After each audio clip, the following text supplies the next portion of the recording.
Mesdames et messieurs, vous écoutez la radio Aziz Congo émettant à Ville de Béni. Merci de renouveler votre confiance et pour vous informer. Voici notre édition qui commence par la tendance du ciel.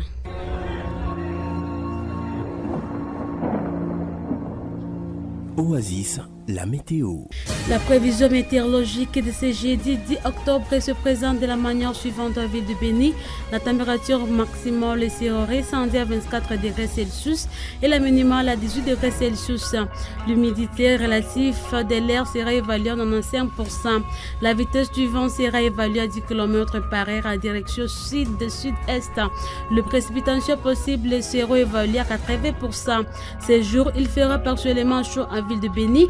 Levé du soleil est 5h46 et se coucher à 17h52. La météo prévoit un beau risque d'assister à une pluie ce jeudi à Ville de Béni. Mesdames et messieurs, prenez donc vos précautions.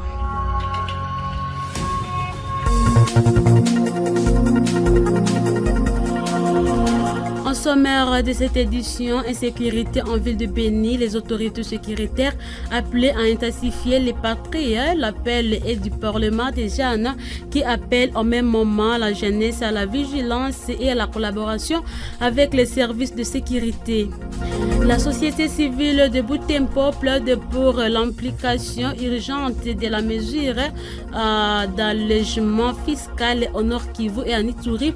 Cette structure citoyenne l'a fait savoir dans une déclaration rendue publique ce mercredi. Une manifestation a été observée ce mercredi en ville de Goma. Les membres des familles et des personnes mortes par naufrage sur les lacs Kivu réclament les dépouilles mortelles de leurs proches pour inhumation. Quelques titres choisis parmi tant d'autres qui vous seront développés dans cette édition. Je suis à la présentation Sixte Kalumendo. La mise en onde est assurée par Gloire Bongo. Bienvenue à l'intégralité de cette édition. Jeune, ton avenir est plein d'espoir. Mais une seconde de plaisir sexuel peut le gâcher à jamais. Sois sage. Ouvre cette édition en ville de Béni. Je l'ai dit en sommaire, la jeunesse de Béni est appelée à collaborer avec les services de sécurité pour lutter contre les sécurités en ville et aux environs. Cet appel est de Samuel Sekanabo, président du Parlement des jeunes en ville de Béni, au cours d'un entretien avec la radio Aziz Congo ce mercredi. Il recommande cependant aux autorités compétentes de bien intensifier les patrouilles pour que la paix soit une réalité. Suivez Samuel Dokatembo au micro de la radio Aziz Congo. La jeunesse de la Béni est en train de faire tout ce lieu pour lutter contre la sécurité. D'abord, vous savez qu'aujourd'hui, la plupart des jeunes sont dans l'armée. Et la ville de Béni est en train d'enlever le dynamisme, d'intégrer les structures spécialisées de défense. La jeunesse est un peu partout, dans le positif, dans le négatif. La ville de Béni actuellement est surchauffée, il ne se passe aucune qui est en question. Il y a des cas de vol dans le Bungoulou, dans le Moulekera. Ce sont des coups de balles qui tendissent presque toute la nuit. Ce sont des tentatives de vol. Parfois même, il y a des incursions de vol. Il y a des biens qui sont dévalisés. Donc la situation à Béni n'est pas du tout calme. Nous avons mis en place d'abord des systèmes d'alerte précoce pour attendre des réponses rapides à ces alertes. Ils sont en train d'être fonctionnés un peu partout dans la ville de Béni. Nous appelons aux autorités de faire d'abord leur tâche. Vous savez, ce que nous, population, nous attendons de l'autorité, c'est la paix. Et que la paix. Que chacun puisse aller dans l'aspect positif. Et si nous allons retrouver la paix, chacun de nous pourra se développer facilement. Nous appelons la jeunesse d'abord à collaborer avec les autorités. Travaillons, relatons, et tous ceux qui ont encore de la force, intégrons les forces de défense et de sécurité. La nuisance sonore constitue une infection en République démocratique du Congo. Contacté à ce sujet ce mercredi, les services de Sokoda chargés de l'œuvre de l'esprit à l'échantillon son rôle est de sensibiliser les maisons de téléchargement de musique et des églises pour ne pas tomber dans l'effraction et ne pas nuire les voisins. Théodore Kayampa Kampale, chef d'agence Sokoda à Béniville et territoire, appelle les responsables des maisons de téléchargement de musique à bien exploiter l'œuvre de l'esprit comme exige la loi. On l'écoute au micro de Biro Matsungani. Pour ça, disons aux gens de ne pas jouer la musique à sa forte intensité pour ne pas nuire aux voisins. Là, ils jouent négativement, contribuent à la pollution sonore. Quelqu'un qui exploite les œuvres de l'esprit, la Sokoda est là. S'il joue la musique, la Sokoda n'autorise pas à jouer de la musique à forte fréquence, à forte intensité, à haut-parleur. Non, la Sokoda autorise, par exemple, l'étenacier des bars à exploiter de la musique parce que c'est une œuvre de l'esprit. Parce que les gens souvent confondent, ils pensent que à jouer de la musique d'une manière désordonnée, là, il est immunisé. Comme il a déjà payé la Sokoda, il peut jouer n'importe comment de la musique. Non, ce n'est pas comme ça. Il joue de la musique, il paye la Sokoda parce qu'il exploite de la musique. Parce qu'il exploite la musique. Nous, on ne l'autorise pas faire pour la nuisance sonore. La troisième phase de la campagne de vaccination contre la poliomyélite sera la ce jeudi 10 octobre en zone de santé de Béni. L'annonce est faite ce mercredi par le médecin-chef des zones qui précise que cette campagne ne concerne que des enfants dont l'âge varie entre 0 et 59 mois. Du 10 au 12 octobre, les relais communautaires passeront de porte à porte pour vacciner les enfants. Les parents sont donc appelés à bien préparer les concernés pour faciliter la tâche aux professionnels de la santé. Et à Oicha, Kakule Kyusa, superviseur d'un souhait dans cette zone de santé, appelle le parent à disponibiliser les enfants pour recevoir le vaccin. On l'écoute. La zone de santé est en train d'organiser une campagne de vaccination contre la poliomyélite qui va débuter demain car les intrants sont déjà à Béni. Déjà cet après-midi, on va les prendre et les dispenser dans les aires de santé proches. Nous allons vacciner les enfants de 0 âge jusqu'à 59 mois. Ce sont ces enfants-là qui sont les cibles et les stratégies, nous avons des stratégies que nous allons utiliser dans la zone de santé. C'est le porte-à-porte d'abord et puis les fixes. Soit on peut faire aussi les fixes avancés. Oui, ils peuvent avoir raison pour dire que nous avons fait beaucoup de séances de vaccination puisque ce sera le troisième passage depuis le début de cette année. Le premier passage c'était en avril, le deuxième en juin et voilà maintenant en octobre le troisième passage. Alors ici c'est pour le bien de nos enfants puisque nous sommes en train de vacciner les enfants contre la poliomyélite. On ne veut pas que cette maladie puisse surgir ou bien rester chez nous, mais plutôt nous allons en tout cas éviter cette maladie chez nos enfants. Nous les conseillons abandonner l'habitude-là de garder les enfants, mais plutôt il faut changer le comportement, amener les enfants à être vaccinés pour leur bien, puisque l'avenir de demain, ça dépend de ces enfants. Ça va faire 3 jours, c'est-à-dire à dater du 10 au 12, avec un jour de récupération le 4e jour. La mesure d'allègement fiscal est souhaitée par les chefs de l'État lors du Conseil des ministres en juin dernier devrait être appliquée urgemment au Nord Kivu et à Ituri des provinces sous état de siège. C'est l'essentiel à retenir de la déclaration faite ce mercredi à Ville de Butembo par le coordonnateur de la société civile urbaine, révérend Matessana, appelle ainsi la chef de gouvernement et les ministres ressortissants du Nord Kivu a plaidé pour la matérialisation de l'allègement fiscal. On l'écoute. À son Excellence, Madame la Première ministre, d'émettre un arrêté sur l'allègement fiscal et autres facilités à accorder aux entreprises évoluant dans les provinces sous état de siège, province du Nord Kivu et Ituri, c'est conformément à la décision du chef de l'État émise lors du Conseil des ministres tenu le vendredi 28 juin 2024. Aux excellences, messieurs les ministres ressortissants des provinces sous l'état de siège, de s'impliquer vivement pour que les allègements fiscaux soient une réalité dans les zones en conflit armé à l'est de la RDC. C'est conformément à la sage décision du chef de l'État ressorti dans le Conseil des ministres du 28 juin 2024. La division provinciale de la santé de PES antenne de Butembo a déjà notifié 12 cas de la maladie monkeypox dont un mort. Le chargé du programme de la communication en C de la division provinciale de la santé antenne de Butembo, Mombere Loavo Damulo, l'a dit au cours d'une sortie médiatique mardi 8 octobre 2024. Il a tout de même précisé que la province du Nord Kivu entière enregistre aujourd'hui 333 cas cas de monkeypox.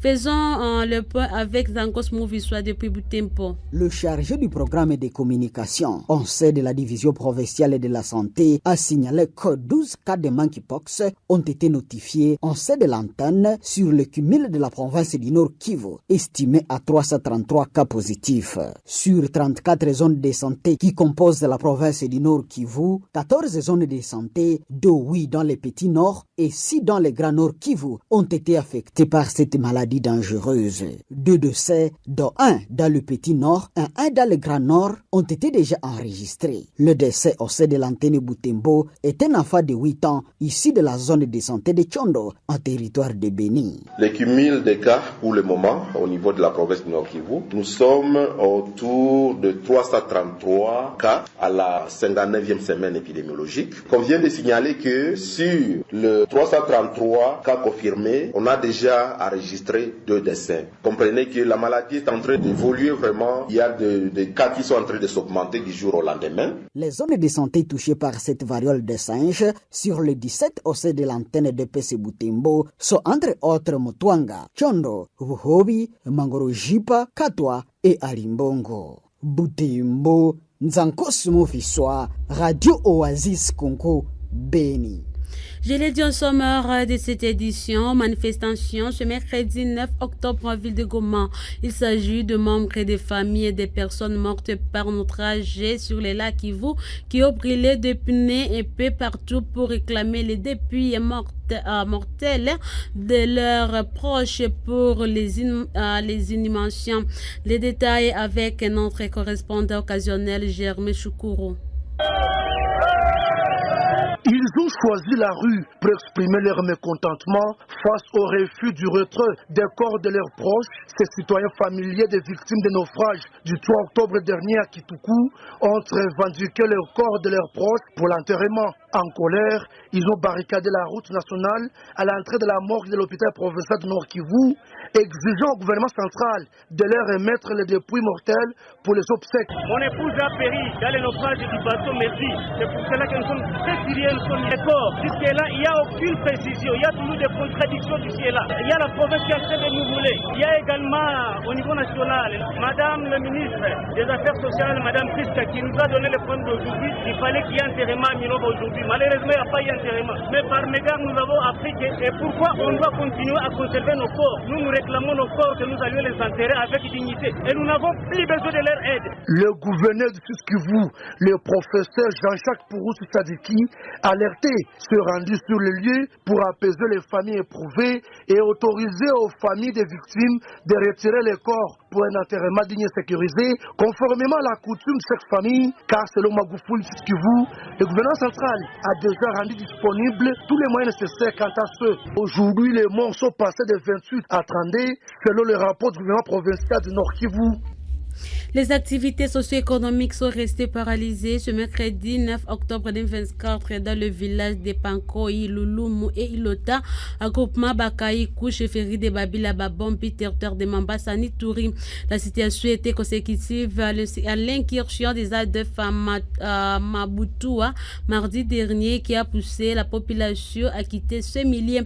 Kras Kakine, secrétaire de la CRDH coordination de la chefferie de Babila Babombi, appelle les autorités militaires pour pacifier la zone. On l'écoute. Il y a eu paralysie des activités la journée de ce mercredi. C'était à Pangoi, Lulumu et Ilota. Ces villages se retrouvent dans le groupement Bakaï, chefferie de Babila Babombi. Et c'est après qu'il y avait eu une guerre, c'était hier à Mabutua, c'est le chef-lieu de ce groupement. La population a jugé mieux de quitter ces endroits pour les endroits supposés sécurisés. Et nous appelons la population de demeurer toujours être vigilante car l'ennemi circule toujours dans la forêt de Bakaï. Et à l'armée, nous appelons l'armée de continuer à faire les patrouilles de combat, surtout la coalition phare de CUPDF, de continuer à faire les patrouilles pour éliminer ces ADF dans cette partie, dans cette forêt de Bakaïko. Jusqu'à présent, nos compatriotes restent toujours entre les mains de ces ravisseurs et plusieurs personnes seraient emportées et les billets de valeur ont été emportés par ces ordres de la loi à Mabutua. L'administrateur militaire du territoire d'Irumu est appelé à s'impliquer dans la réglementation de l'enchant de produits champêtres, très particulièrement les cacao, pendant cette période de récolte. C'est l'une des recommandations du comité de suivi de l'accord Les Sénandé. C'est mercredi 9 octobre 2024 dans une interview accordée à la presse à Commanda. C'est le Malanka Dieudonné, cadre de ces comités de suivi à l'approche de la grande saison de récolte. La chefferie de Walese-Vukutu enregistre des embuscades et vols à grande échelle de produits champêtres dans plusieurs localités de cette entité coutumière. Il parle par ailleurs du retour progressif des populations civiles dans des zones jadis troublées par l'insécurité. On l'écoute au micro de Gabriel et Camp Ilomba. Pour le moment, au début de la grande saison, on est en train de constater qu'il y a maintenant le commencement des embuscades, surtout sur les tronçons Commanda Luna, et aussi il y a les vols exagérés des champs de la paisible population par certaines personnes mal intentionnées, parce qu'aujourd'hui, on commence à voir comme les petits acheteurs de cacao sont en train de circuler avec des balasses par-ci, par-là, mais ce que nous devons recommander à notre administrateur du territoire d'Irumu pour cette année est de réglementer surtout l'achat de cacao sur toute étendue de la chefferie de Walese-Vukutu, parce qu'on est fatigué à côté des morts du jour au jour, parce que tout tourne autour des cacao. Aujourd'hui, même au niveau international, le cacao coûte très cher. On félicite les travaux abattus avec tout le monde dans la chefferie de Walese-Vukutu, le gouvernement territorial, provincial. Dans certaines zones là où il y avait tellement sécurisé, il y a le retour de la paisible population. Oui, d'abord à la communauté de continuer à cultiver maintenant la cohabitation pacifique et la cohésion sociale, parce que nous ne voulons pas communautarisation des faits dans la chefferie de Walese-Vukutu. Mais surtout sur les tronçons Commanda Ido, on est en train de constater qu'il y a communautarisation des faits, même par certains militaires et aussi par certaines personnes mal intentionnées sur ces tronçons. C'est pour cela qu'on recommande à l'administrateur de veiller sur ça.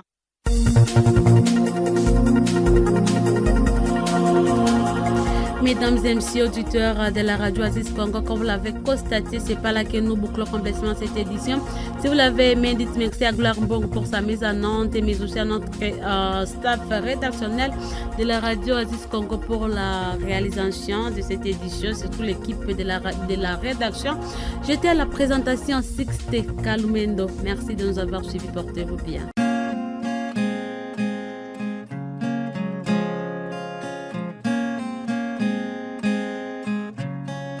La jeunesse qui imite l'hirondelle, ça se passe au royaume de là-bas où notre pèlerinage se prolonge, où notre pèlerinage demeure rocambolesque. Voyez-vous, depuis que le monde est monde, l'hirondelle construit au coin de la maison, qu'il s'agisse d'une maison d'habitation, des temples, d'une hutte ou une lucarne, l'hirondelle cherchera à placer son nid au coin de la pièce. Même technique, même comportement, même attitude, même action, mais l'octroi a des résultats différents. Alors que l'hirondelle n'a d'autres résultats que d'avoir son nid détruit par les propriétaires de la maison. Et donc, les jeunes gens veulent les changements, ils luttent pour les changements, ils veulent par exemple que la gestion de la cité par les hommes des troupes soit changée, et pour cela, ils doivent manifester marche de colère, sit-in, ville morte, ville ressuscitée. Bon, avant qu'elle ne soit morte, elle est d'abord ville malade. Au royaume de là-bas, certaines villes sont très malades, jusqu'aux soins intensifs, je vais dire. Mais comme c'est une maladie chronique, les jeunes gens décident de la tuer, et donc la ville est dite morte. Mais pour quel résultat? Ville morte, oui, qui la ressuscitera.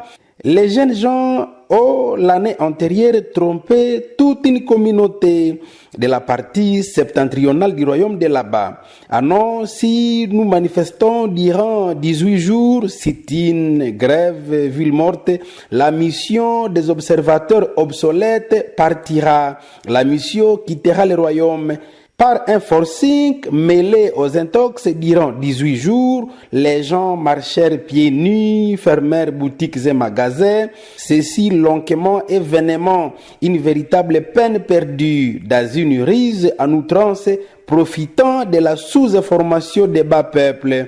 Jusqu'à ce jour, la mission est là. Et donc, penser que la ville morte dans une petite bourgade changera le système dans la gestion de la cité, c'est se tromper soi-même. C'est une pire tracasserie des civils par les civils, car une telle question se traiterait dans la cour royale et non dans les quartiers par une jeunesse désœuvrée.